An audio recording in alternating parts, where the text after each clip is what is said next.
Welcome back, traders. This is Tian Crick, your host and your lecturer. I am an expert in macroeconomics and I like to focus on the foreign exchange market. This is lesson 1.5 of module 1 of my comprehensive trading course. And in this lesson, I'm quickly going to explain to you the factors influencing currency movements. I think this is every currency trader needs to be aware of this and needs to understand this. So the objective is to recognize and understand the key drivers of currency price fluctuations in the forex market, economic, political, and psychological factors that impact trader behavior and price direction. So the first one I want to discuss is economic factors. These are the primary and most predictable influences on currency values. They shape a country's overall economic health and impact investor confidence and capital flows. So, the first one is going to be interest rates. Interest rates and interest rate expectations is the main influencer of currency values. Central banks adjust interest rates to control inflation and stimulate or cool down the economy. So if inflation is too high or rising too fast, then the central bank will raise interest rates in an attempt to bring down inflation and vice versa. But higher interest rates tend to attract foreign investment, and that increases the demand for the underlying currency. So for example, when the US Federal Reserve hikes interest rates, meaning raise interest rates, the US dollar will typically strengthen. Okay, and the key metric to watch would be the central bank meetings, the FOMC, European Central Bank, Bank of Japan, for instance. Okay, also make sure you keep an eye on yield differentials between countries. For instance, if you want to trade the pound Canadian dollar, for instance, then it's a good idea to be looking for a buy instead of a sell because interest rates currently are lower in Canada than what they are in the UK. All right, so it makes sense to be selling the Canadian dollar versus the pound. Obviously, if the pound Canadian dollar is trending higher. Right, secondly is going to be inflation. Inflation measures how quickly prices are rising in an economy. High inflation typically reduces the currency's value because purchasing power is eroded.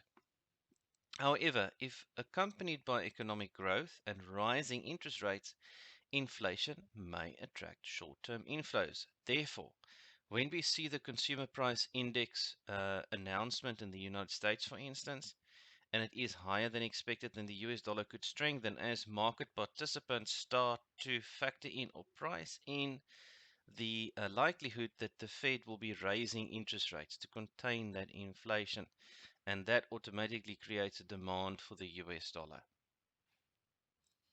Right. So what are we going to watch? We're going to watch the consumer price index, the PPI. We're going to use watch the producer price index as well as the PPI. Also, the Fed likes to watch the PCE numbers, which is also the personal consumption and expenditures. Just have a look at your economic calendar.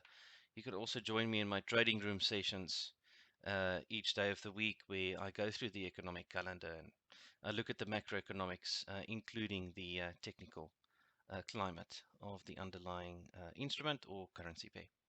Right, then we have employment reports. Employment strength reflects economic growth and consumer spending capacity.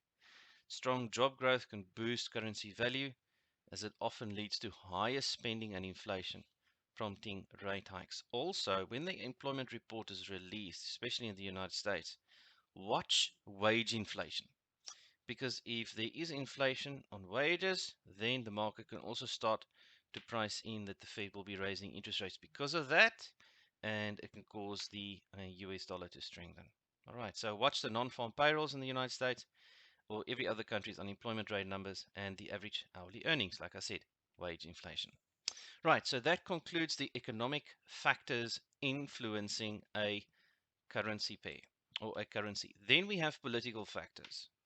Now, politics play a vital role in shaping market stability and investor confidence. Currency markets react quickly to political developments.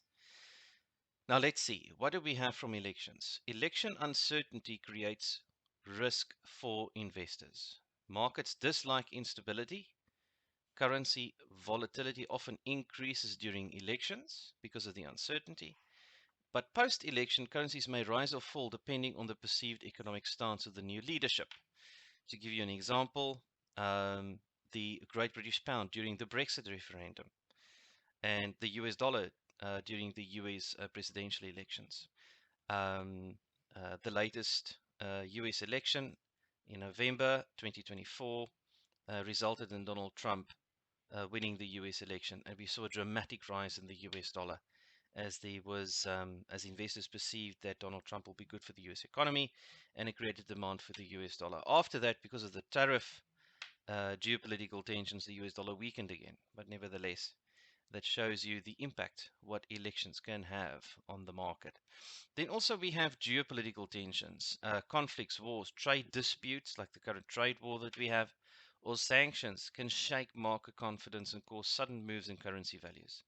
Safe haven currencies like the US dollar, yen, and Swiss franc often strengthen during global uncertainty. You can go and have a look at the chart, the latest chart of the Swiss franc, for instance. The Swiss franc has strengthened tremendously because of the uncertainty, because Switzerland is a safe haven. Right. So that's the political factors influencing a currency.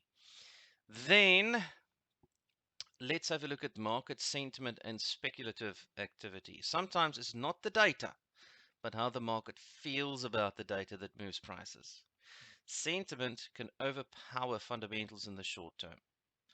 So, news and events, economic forecasts, breaking news, central bank speeches, or surprise developments can lead to fast market reactions. Even rumors or leaks can cause large short-term price movements due to speculative trading. For instance, we may not have the Fed announcing interest rates. However, some Fed official can say something in a press release or a press conference that will affect the markets. So always keep an eye out. You can watch the macro data portion of my website. I have economic calendars. I have a Bloomberg feed, which is embedded from YouTube. There's lots of charting that you can also watch. I'll show that after after the lesson here. Then speculative activity, sentiment. Traders and hedge funds often react to expectations rather than facts. For example, if traders expect a rate hike, the currency might strengthen before the actual announcement. Okay, so watch for market positioning data like the commitment of traders reports, or social sentiment and retail positioning, which I like, and major financial news and headlines. I'll go and show you social sentiment in just a moment. Right, so what's the summary here? The category, economic impact, the driver would be interest rates, inflation, employment reports, political, election, geopolitical tensions, market psychology, news, sentiment, and speculation. Okay, you will be able to see all of this in my trading course portion of my website. I have the text of this particular lesson as well as the video embedded in my website. Okay, so let's quickly go and have a look. Let me just open up my FX book. I like looking at sentiment, retail sentiment at my FX book. Let's click on that. It doesn't want to work. Let's try this. My FX book sentiment. There we go. Let's open up Forex sentiment. Okay, now for instance, let's look for something at the extreme. US dollar, Canadian dollar. You can see that only 33% of retail traders are long and 67% of retail traders are short on the US dollar, Canadian dollar, meaning most retail traders are selling the US dollar versus the Canadian dollar.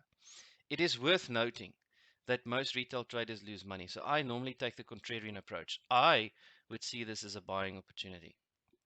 Okay, and this is why I urge you to go and go to my website at tioncreek.com. You can sign up for the trading room. You can just click on join, or for free you can go and open up the macro data portion of my website. You can see the latest news. You can see the economic calendar. Excuse me, and then also Bloomberg television, sentiment.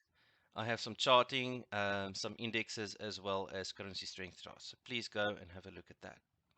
Okay, so that is the end of my lesson for today. Lesson 1.5 of my comprehensive trading course.